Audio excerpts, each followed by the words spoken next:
कृष्ण राधा रानी के लिए जो हम लोग भजन में कीर्तन करते हैं, दिव्य वृंदारण्य कल्पद्रुमाध श्रीमद रत्नागार सिंहासनस्थौ श्री श्री राधा शिल गोविंद देवो पृष्ठाली भी। भगवान राधा गोविंद जी के जो विराजमान का स्थान है, आसन है, यहीं पर योगपीठ है। इसी योगपीठ में भगवान राधा गोविंद जी के दिव्य सिंहासन पर सखियां विराजमान करके और सेवा करती हैं। और सखियों का स्थान भगवान राधा गोविंद की सेवा के लिए अलग अलग, जैसे कमल फूल के पंख, कमल फूल का बीच का क्या बोलते हैं जगह को, हैं? कर्णिका। कर्णिका के कनेर होते हैं, अलग अलग पंखड़ियाँ होती हैं। इसी प्रकार से सखियों का अलग अलग पंखड़ियाँ हैं, रहने का स्थान है। भगवान राधा गोविंद विराजमान सिंहासन यहाँ पर विराजमान होता है। और उसके बाद सखियों का अलग अलग स्थान, पहला ग्रुप, सेकंड ग्रुप दूसरा, थर्ड ग्रुप तीसरा, फोर्थ ग्रुप, इस प्रकार से सखियों का अलग अलग सब स्थान है। तो ये योगपीठ है। और ये मंदिर का बनावट भी बिल्कुल उसी प्रकार योगपीठ के नक्शे में बनाया गया है। ये मंदिर को बनाया था राजा मानसिंह ने खर्च दिया था, लेकिन उसको तोड़ दिया औरंगजेब ने। तो ये स्थान योगपीठ, यहाँ भगवान ये जो गोविंद देव जी हैं, ये वज्रनाम के द्वारा प्रतिष्ठित है। वज्रनाम ने प्रतिष्ठा किया। प्रतिष्ठा करने के बाद उनकी सेवा कुछ देर चली। उसके बाद कलयुग आ गया, घोर कलयुग था ही। बौद्धिस्ट का शासन आया, तो 2000 साल तक पूरे वैदिक संस्कृति ने खत्म करा दिया। फिर मुस्लिम शासन आया। ऐसे करते करते पूरा ही कवर हो गया, कुछ नहीं बचा। फिर महाप्रभु चैतन्य महाप्रभु आए, उसके बाद उन्होंने यहाँ कुछ बता के गए।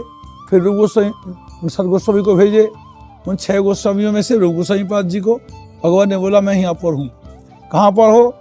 वो एक गाय आती है, रोज वहाँ दूध देती है उसी के ऊपर। तो वो जाकर के जब देखा, हाँ एक गाय का दूध देती है, अपने थन से दूध चोचा के वहाँ दूध छोड़ती है। तो वही स्थान वहाँ पर भगवान गोविंद देव जी हैं। मिट्टी खोद के निकाला गया और ठाकुर जी निकला है। ये वज्रनाम की तरह प्रतिष्ठित। तो औरंगजेब के अत्याचार के कारण ठाकुर जी को यहाँ से ले गया। कहाँ ले गया? जयपुर। रास्ते में जहाँ जहाँ गोविंद देव जी बैठे थे वहाँ भी मंदिर है। आप लोग गए थे कामा में, राधा कुंभ का दर्शन करने का मौका नहीं मिला, कामा का दर्शन किया है। इस प्रकार से भगवान के लीलास्थली है। और गोविंद देव जी जो है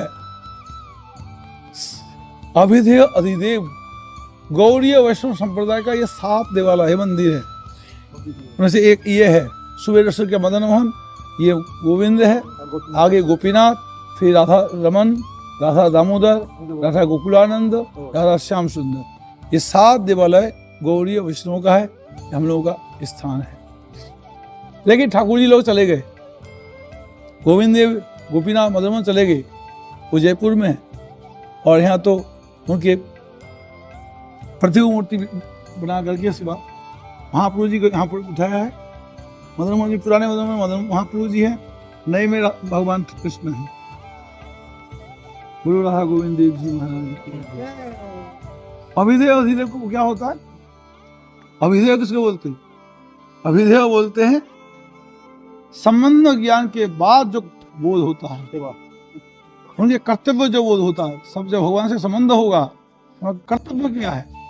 तुम्हें शादी हुई, शादी का संबंध होगा, संबंध के बाद क्या करना पड़ेगा? पति की सेवा करनी पड़ेगी। भगवान से संबंध, भगवान मदन मोहन जी संबंध हुआ और सेवा गोविंद, भगवान की सेवा है। तो सेवा के अधिदेव भगवान गोविंद।